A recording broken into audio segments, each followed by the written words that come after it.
Nice black shirt, Sherry. I'm glad you got the memo Thanks. about the uniform of the day. Yeah, Know how much you love that. I know. We're going to talk about sex today, another one of Sherry's favorite things. It was only a matter of time. What is this, video number 7 or something? Can't believe we made it 7 videos before we talked about sex. That's true. In an alcoholic relationship, through our experience and meeting other people and a little bit of research, we believe that there are really 2 paths that the sexual relationship can go down. It can go down the path that ours went down, which is consistent, continuing to have what I think, it disgusts me to say this, but I would describe as obligatory sex. Mm-hmm. You felt obliged. Can you talk about that a little bit?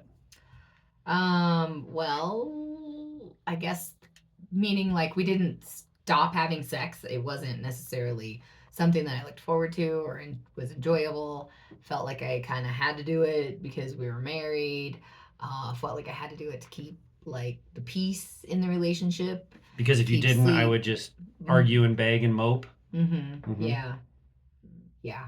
The one that's really disgusting to me looking back is you did it sometimes to keep me quiet. Yeah.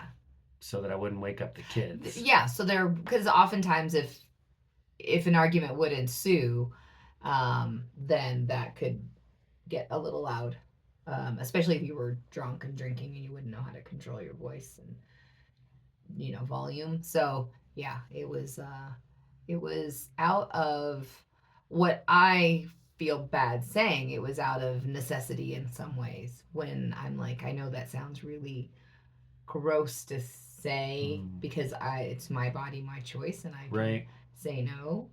I felt like I couldn't say no without having a lot of repercussions. So rarely, negative repercussions. Rarely, maybe never in my active addiction and in my early sobriety did you have sex because you wanted to. Correct.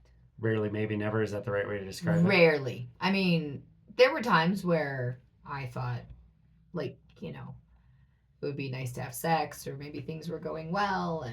But I would say most of the time, rarely. And during active addiction, it was much more rare. Yeah. Because I had kind of just lost interest, respect, attraction, didn't like you. Yeah. When we started going down the path of talking about, writing about, working on intimacy repair, not only for ourselves, but with others, we just assumed that our path was the worst of the 2. The other option, the other thing that is fairly frequent is that sex just stops altogether in alcoholic relationships. So, the situation is toxic. It becomes obligatory, doesn't feel good. It's not desired. And it can be either partner that initiates the decision. And it's not even like a spoken decision necessarily. It's just, it fades away. Maybe the alcoholic is being refused a lot. They're asking for sex and they're being turned down, and that rejection starts to hurt, so they stop asking. Or maybe the non-drinking partner, the not alcoholic person, just cuts it off and says, I'm not willing to do that anymore. Either way, when it dries up. Or the drinker, maybe there's so much dysfunction because of the damage. Oh, yeah, it can be a physical thing. Yeah. Physiological thing. Yeah, and an emotional state of the drinker. Yeah. That feels like they don't deserve it or, Yeah. Or erectile dysfunction. Yeah.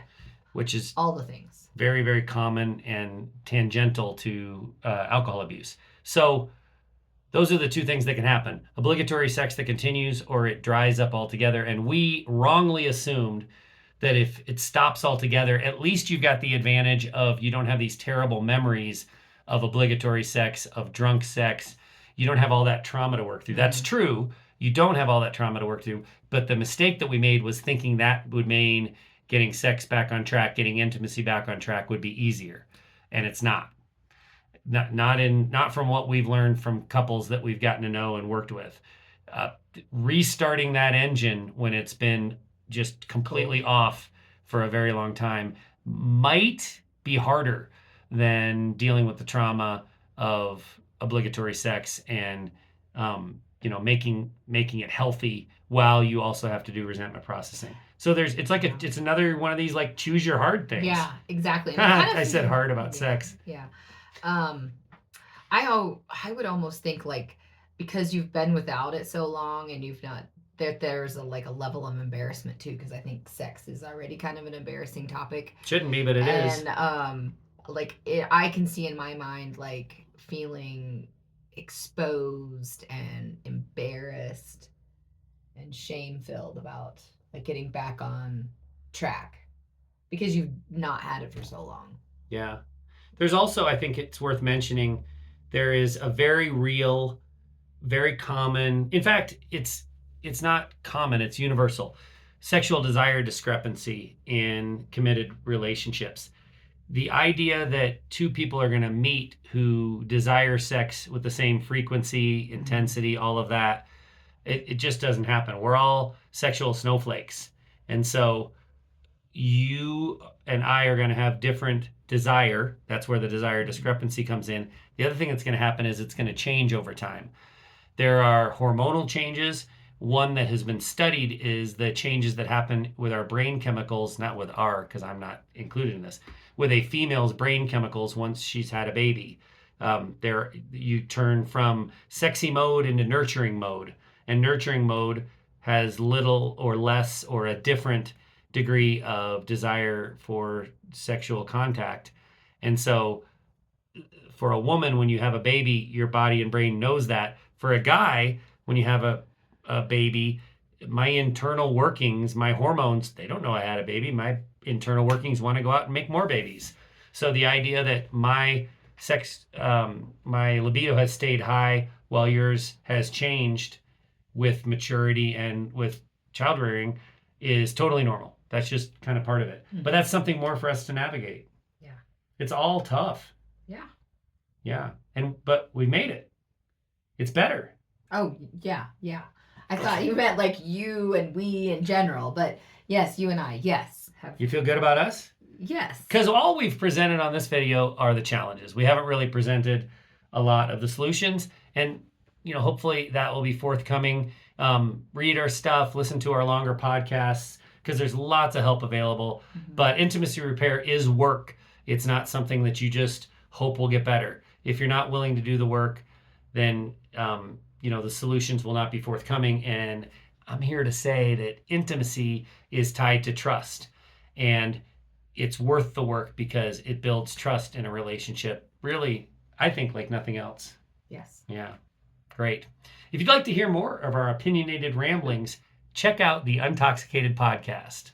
And as Matt mentioned, there's been writings about this in the blog. So we have soberandunashamed.com if you'd rather read. And if you're picking up what we're laying down, you might be ready to find your tribe. Please check out shoutsobriety.org or echoesofrecovery.org. We get what you're going through. You've got this, and we've got you.